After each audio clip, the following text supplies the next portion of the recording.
Hello guys, welcome back to our channel. तो हम इस वीडियो से स्टार्ट करने वाले हैं पढ़ना सेल्स ऑफ गुड्स है, जो कि BLLB के सेकंड सेमेस्टर में काफ़ी इंपॉर्टेंट टॉपिक है। तो इस तरह हम स्टार्ट करते हैं। सबसे पहले हम पढ़ेंगे contract of sale and its nature and definition. तो इस वीडियो में हम ये सारा कवर करेंगे, उसकी डेफिनेशन और सेक्शन 4 मेनली। इस कॉन्ट्रैक्ट का हम सेक्शन 4 पढ़ेंगे और आने वाली वीडियोस में आपको ये सारा चैप्टर और sales of goods act complete हो जाएगा। तो सबसे पहले definition of contract of sale कि क्या डेफिनेशन है, कॉन्ट्रैक्ट ऑफ सेल किसे कहते हैं। A contract of a sale of a good is a contract whereby seller transfers or agree to transfer the property in the goods to the buyer for a price, जिसमें हम transfer कर देते हैं goods किसी buyer को कुछ certain price demand करके, इसे कहते हैं contract of cell.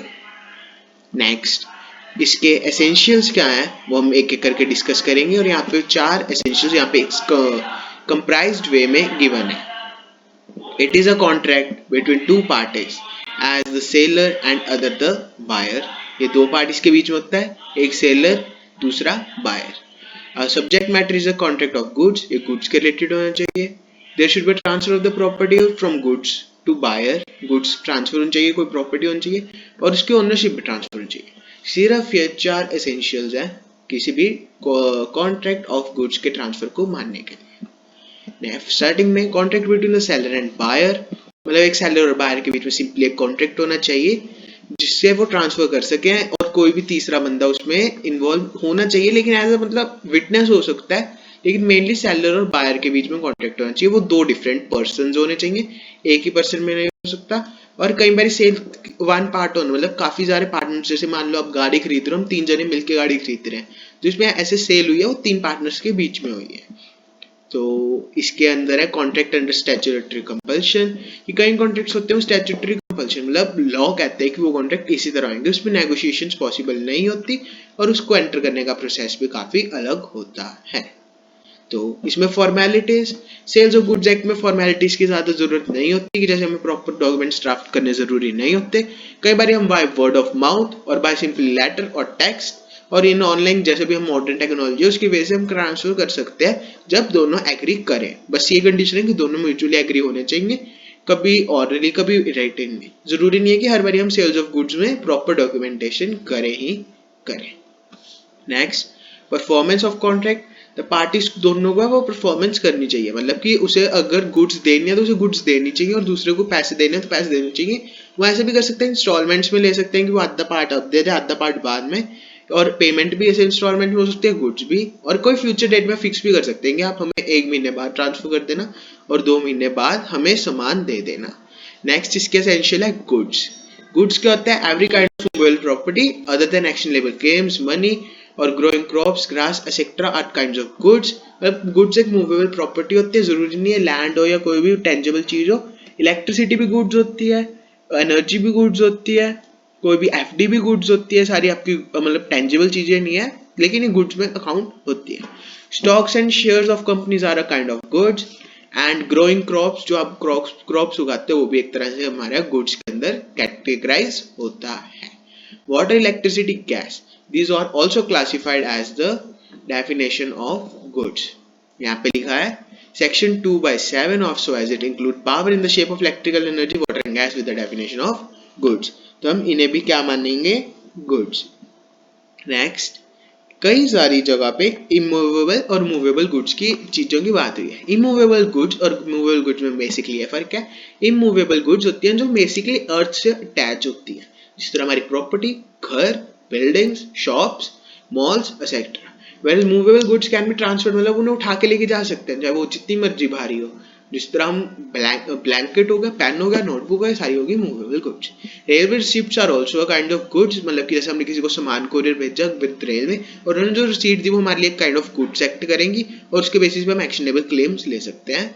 Lottery tickets को भी हम गुड्स के उसमें गिना जाता है और इन पे सेल्स टैक्स लगता है, क्योंकि वो पार्टिसिपेट इन ड्रॉ होता है, और secondly right to claim price, तो उस पर अलग से टैक्स भी लगता है। ओह सॉरी, जूम आउट हो गया, करता हूँ। Fixed deposit is also a kind of goods। तो फिक्स डिपॉजिट होते हैं, उसके बिहाफ पे हमें लोन वगैरह भी मिल सकता है, और हमें बॉन्ड, वो जो फिक्स डिपॉजिट अगर लोन हम रीपे नहीं करते तो बैंक बॉन्ड कर लेगा, that also forms the goods. Actionable claims होते हैं, जो एक्शनेबल क्लेम्स होते हैं जैसे हमने किसी का काम करा और उसने हमें सैलरी नहीं दी तो हम उसके खिलाफ एक्शनेबल क्लेम्स ले सकते हैं, क्योंकि हमारा वो हक है, हमने किसी को रेंट दिया और उस रेंट पे घर दिया और उसने हमें रेंट नहीं चुकाया, तो वो भी एक्शनेबल क्लेम्स के अंदर फॉर्म होते हैं। एक्शनेबल क्लेम्स मेनली क्या होते हैं, एनी अनसिक्योर्ड डेब्ट कि जिसको हमने सिक्योर नहीं किया, जैसे मान लो जॉब है, हम कोई सिक्योरिटी तो नहीं लेते उससे कि हमें पहले इतने पैसे दो तो हम जॉब करेंगे, ये अनसिक्योर्ड डेब्ट है, और इसमें बेनिफिशियल इंटरेस्ट मूवेबल प्रॉपर्टी में होता है, not in possession of Clement. जो काम कर रहा होता है बॉस के हक में होता है, दूसरे जो क्लेम कर रहा होता है उसके हक में नहीं होता। नेक्स्ट इसमें क्या है, different kinds of good, that is existing goods, future goods. Existing goods जो अभी फॉर्म पड़ी हैं, जिस तरह यहाँ पे एग्जांपल है, the seller agrees to supply the sugar which is lying in his godown will be considered as existing goods, where as the thing that yet to be manufactured, मतलब कि हम कल को अगर मान लो हम शुगर बनाएंगे, उसके लिए हम कोई पैसे दे देंगे, हमें कल को सप्लाई करते हैं, जो कल बनाओगे वो फ्यूचर गुड्स में कैटेगराइज होगा। After making of the contract of sale वो चीजें बाद में मैन्युफैक्चर होंगी।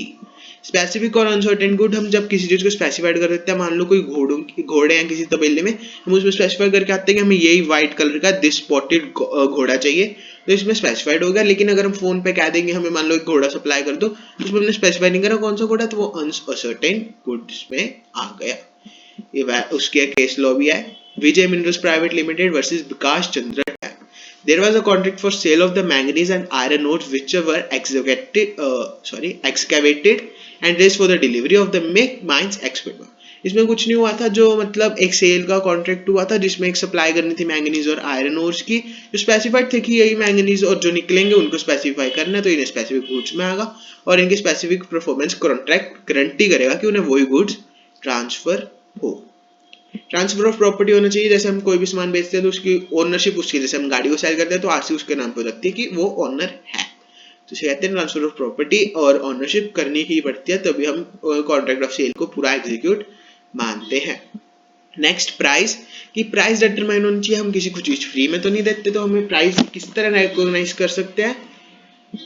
सबसे पहले हम प्राइस को रिकॉग्नाइजेशन करने के लिए हम कॉन्ट्रैक्ट इटसेल्फ की जो बेचने वाला खुद डिसाइड कर ले। Price determine by third party, जिस तरह मान लो मार्केट में एसोसिएशंस होते हैं काफी सारे बिजनेसेस की, कि वो रेगुलेट करते हैं कि प्राइस किस तरह जाएगा, जिस तरह सेंसेक्स वगैरह में सारी कंपनीज रेगुलेट करती है कि उसका प्राइस कितना होगा, तो इसमें थर्ड पार्टी डिटरमाइन कर रही है। और नेक्स्ट हो सकता है प्रिवेलिंग मार्केट प्राइस, जो मार्केट में प्राइस चल रहा है उस चीज का, जिस तरह सोने का होता है मार्केट में चल रहा होता है, उसके अकॉर्डिंग हमें मिल जाता है। Next sales and transfer of sales and agreement to sale में फर्क।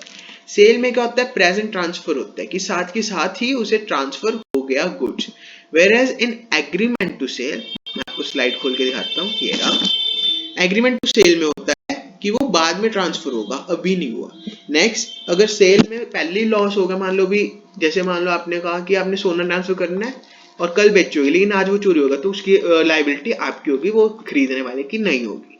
लेकिन अगर मान लो खरीदने वाला कल को मना कर दे, आप कोई चीज उसके लिए बना के लाते हो और वो नहीं लेता, तो उसमें वो उसकी रिजेक्शन को आप क्लेम कर सकते हो कि उसने हमारा नुकसान कराया है से। और उसके अलावा अगर कोई ब्रीच करता है कॉन्ट्रैक्ट को और हमारी प्रॉपर चीजें नहीं फुलफिल करता, तो उसके खिलाफ आप केस भी फाइल कर सकते हो अंडर ब्रीच ऑफ कॉन्ट्रैक्ट और टॉर्ट ऑफ कन्वर्जन के में।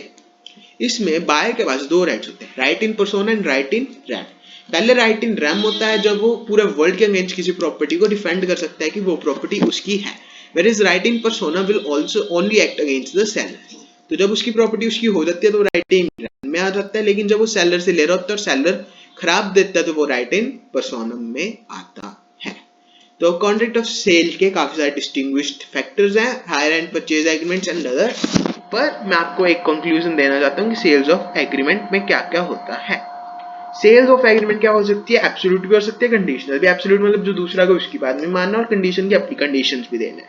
और सेल एग्रीमेंट कब हो सकती है, जब टाइम लैप्स हो जाए, कि आपने कहा कि अगर आप कल तक भेज दोगे तो ठीक है, वरना नहीं, अगर उसने भेज दिया तो ठीक है, अगर नहीं हुआ तो कॉन्ट्रैक्ट कैंसिल हो गया। तो लैप्स ऑफ टाइम में भी कॉन्ट्रैक्ट फॉर्म हो सकता है। सेल ऑफ गुड्स और एग्रीमेंट टू सेल में बहुत ज्यादा फर्क होता है। एंड नेक्स्ट, जो सेल ऑफ गुड्स में ट्रांसफर ऑनरशिप और गुड्स इज कंपल्सरी। नेक्स्ट, इस चैप्टर का एक सब पार्ट भी है जो एग्जाम्स में पूछा जाता है, वो आपको डिस्कस करते हैं हम नेक्स्ट वीडियो में। Thank you so much for watching.